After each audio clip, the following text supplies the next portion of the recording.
नमस्ते। राजस्थान की समृद्ध सांस्कृतिक विरासत के इस एक्सप्लेनर में आपका स्वागत है। हमने घंटों के ऐतिहासिक डेटा और किस्सों को एक बेहद दिलचस्प कहानी में डिकोड किया है। देखिए, इस शानदार राज्य की लोक संस्कृति महज कुछ पुरानी कहानियों का कलेक्शन नहीं है। ये एक ऐसा जीवंत इतिहास है जो आज भी वहाँ के लोगों की रोजमर्रा की जिंदगी में धड़कता है। तो चलिए, बिना किसी देरी के रेगिस्तान की इस रंग बिरंगी परंपरा और उसकी असली आत्मा को करीब से समझते हैं। चलिए, आज के इस रोड मैप पर नजर डालते हैं। हम मुख्य रूप से 4 चीजों पर बात करेंगे। पहले, फोक डीटीज यानी लोक देवता। फिर फोक गॉडेसेस यानी रक्षा करने वाली लोक देवियां। उसके बाद महान संतों के दर्शन और उनके संप्रदाय। और अंत में वहां के विशाल और जीवंत मेले। तो भाग 1, फोक डिएटीज द हीरोज। शुरुआत उन वीर योद्धाओं से करते हैं जिन्हें पूरे रेगिस्तानी इलाके में भगवान की तरह पूजा जाता है। अब सबसे अहम सवाल ये है कि आखिर ये लोक देवता होते क्या हैं? असल में ये कोई पौराणिक अवतार नहीं थे। ये बिल्कुल साधारण इंसान थे जिन्होंने अपने असाधारण और निस्वार्थ कर्मों से देवत्व हासिल किया। कमजोरों की रक्षा करना और गायों को लुटेरों से बचाते हुए अपनी जान दे देना, यही वो सर्वोच्च बलिदान था जिसने उन्हें एक आम इंसान से लोक देवता बना दिया। दिलचस्प बात यह है कि स्थानीय इतिहास इन शूरवीरों को अलग अलग कैटेगरीज में बांटता है। पंचपीर का नाम तो सुना ही होगा। पाबूजी, हड़बूजी, रामदेवजी, गोगाजी और मेहाजी। इनकी सबसे खास बात यह है कि इन्हें हिंदू और मुस्लिम दोनों ही समुदाय पूरे सम्मान से पूजते हैं।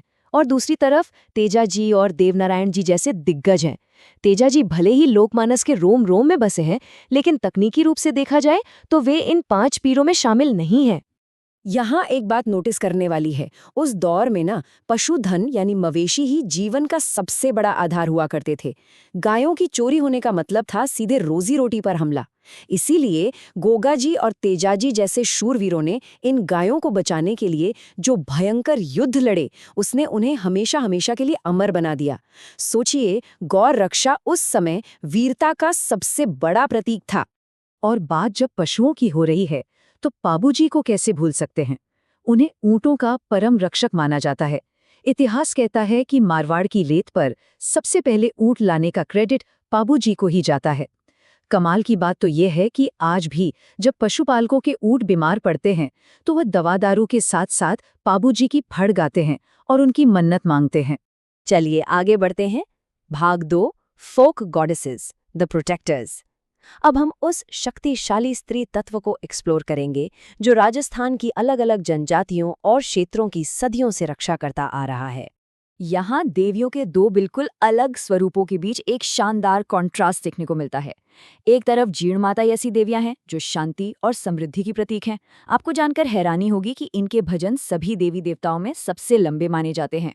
और दूसरी तरफ है सुगाली माता। जरा इमेजिन कीजिए, 10 सिर और 54 हाथों वाली एक रणचंडी। 1857 के विद्रोह में आवा के ठाकुरों ने इन्हीं से प्रेरणा लेकर अंग्रेजों के खिलाफ भयंकर युद्ध लड़ा था।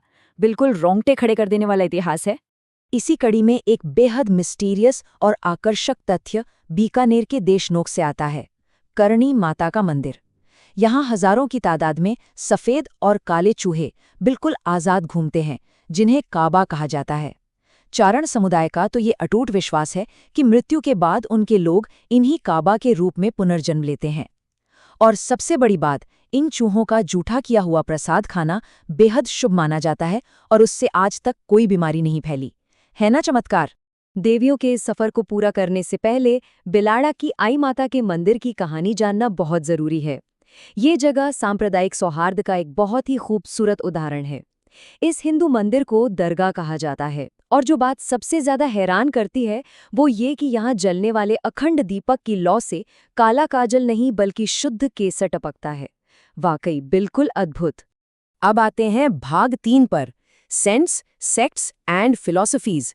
ये हिस्सा हमें राजस्थान के महान संतों और उनके द्वारा शुरू की गए दार्शनिक क्रांतियों से रूबरू कराएगा। आध्यात्मिक संप्रदायों की अगर बात करें तो जाम्भोजी महाराज ने तो प्रकृति के संरक्षण को ही अपना धर्म बना दिया। वहीं जसनाथ जी का संप्रदाय उनके अनुयायियों के चमत्कारी अग्नि नृत्य के लिए मशहूर हुआ। सोचिए, दहकते अंगारों पर नाचना। और फिर आते हैं दादू दयाल जी, जिन्होंने निराकार ईश्वर की भक्ति और करुणा का ऐसा मार्ग दिखाया कि लोग उन्हें राजस्थान का कबीर कहने लगे। 29। जरा इस संख्या के बारे में सोचिए। ये कोई रैंडम नंबर नहीं है, ये वो 29 कड़े नियम हैं जो जाम्भोजी ने अपने बिश्नोई संप्रदाय के लिए बनाए थे। 20 और 9 यानी बिश्नोई। इन नियमों में साफ था कि हरे पेड़ नहीं काटने हैं और वन्य जीवों की रक्षा करनी है। सच मानिए, ये मानव इतिहास के सबसे शुरुआती और सबसे सख्त पर्यावरण संरक्षण नियमों में से एक था। सिर साठे रुख रहे तो भी सस्तो जान, मतलब अगर सिर कटवाने के बदले भी एक पेड़ बच जाए तो ये सौदा बहुत सस्ता है। बिश्नोई संप्रदाय की ये पावरफुल कहावत प्रकृति के प्रति उस कट्टर समर्पण को दिखाती है जो आधुनिक पर्यावरण संरक्षण के आने से सदियों पहले ही राजस्थान की धरती पर पनप चुका था। पेड़ों के लिए अपनी जान तक दे देना, ये कमिटमेंट अपने आप में बेमिसाल है। इसी इतिहास में एक और हैरान करने वाला किस्सा दादू पंत के संत रज्जब जी का है। ये कहानी बड़ी दिलचस्प है। रज्जब जी अपनी शादी के लिए बिल्कुल दूल्हे की शेरवानी साफे में तैयार होकर जा रहे थे। रास्ते में उन्होंने दादू दयाल जी के उपदेश सुन लिए। बस उसी पल उन्हें ज्ञान प्राप्त हो गया। शादी का इरादा तो वहीं छोड़ दिया, लेकिन सबसे अजीब बात ये रही कि वो जिंदगी भर उसी दूल्हे के लिबास में रहकर भक्ति करते रहे। चलिए अब एक्सप्लेनर के आखिरी पड़ाव पर चलते हैं। भाग 4, वाइब्रेंट फेयर्स एंड फेस्टिवल्स। इतनी सारी भक्ति, आस्था और इतिहास जब एक साथ मिलते हैं तो वो बड़े बड़े सामुदायिक उत्सवों का रूप ले लेते हैं। यहाँ हिंदू कैलेंडर के महीनों को समझना बहुत जरूरी हो जाता है, क्योंकि इस रेगिस्तान की असली लय इन्हीं महीनों से तय होती है। चैत्र के महीने से नए साल और गणगौर की शुरुआत होती है। फिर वैशाख में आखा तीज आती है।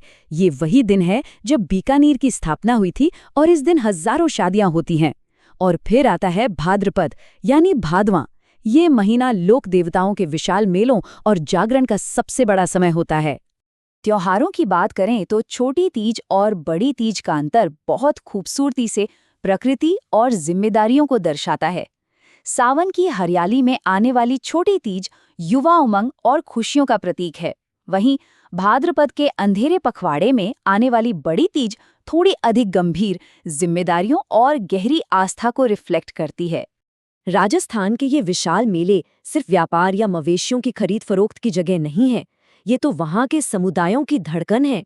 कार्तिक पूर्णिमा पर कोलायत में कपिल मुनि का मेला हो, हड़ौती का ऐतिहासिक सीताबाड़ी मेला हो, या फिर डूंगरपुर में 3 नदियों के संगम पर लगने वाला बेणेश्वर धाम का मेला, जिसे आदिवासियों का कुंभ भी कहा जाता है। ये मेले वहाँ की पूरी कलेक्टिव कॉन्शियसनेस को एक सूत्र में पिरो देते हैं।